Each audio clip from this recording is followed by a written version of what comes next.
নমস্কাৰ সকলোলৈ। আৰু এইফালে ৰাতিৰ সাঁজ ভাত খাবলৈ লৈছোঁ আৰু তিনিজনে বহুত দিনৰ মূৰত লৈছোঁ দেই।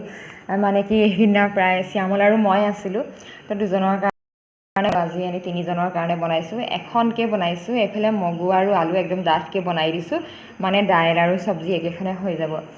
আৰু ফেচবুকটো যিহেতু চলাই আছোঁ, ভিডিঅ'টো বনাবই লাগিব।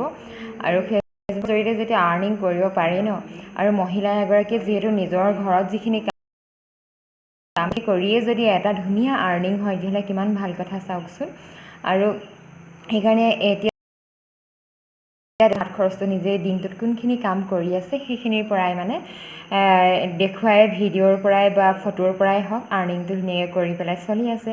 এতিয়া মানে বেলেগৰ ওচৰত হাত নপতাকৈও বহুত মানুহেচোন আৰ্নিং কৰি আছে। আৰু এইকেইদিনত মানে বহুত মানুহে কণ্টেণ্ট মনিটাইজেশ্যনটো পাই গৈছে আৰু বহুত ভাল লাগিছে। তেওঁলোকলৈ মানে বহুত অভিনন্দন জনাইছোঁ। আৰু এইটোও কওঁ যে আপোনালোকে যিহেতু কণ্টেণ্ট মনিটাইজেশ্যনটো পালে, তাৰপিছত পেজটো সাৱধানে চলাব।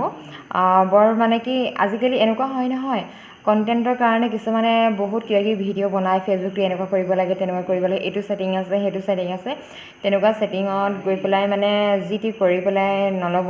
আৰু আজিকালি যিহেতু ওচৰে পাঁজৰে থাকে এনেকুৱা কণ্টেণ্ট ক্ৰিয়েটৰ, লাগিলে কিবা এটা সুধি ল'ব, কিন্তু মানে সেই তাত কৈছে বুলি কৰিবলৈ নাযাব। মোৰ চাগে কিবা এটা মানে গণ্ডগোল মই তেনেকৈ কৰিলোঁ, সেইকাৰণে এতিয়া মই ভুক্তভোগী।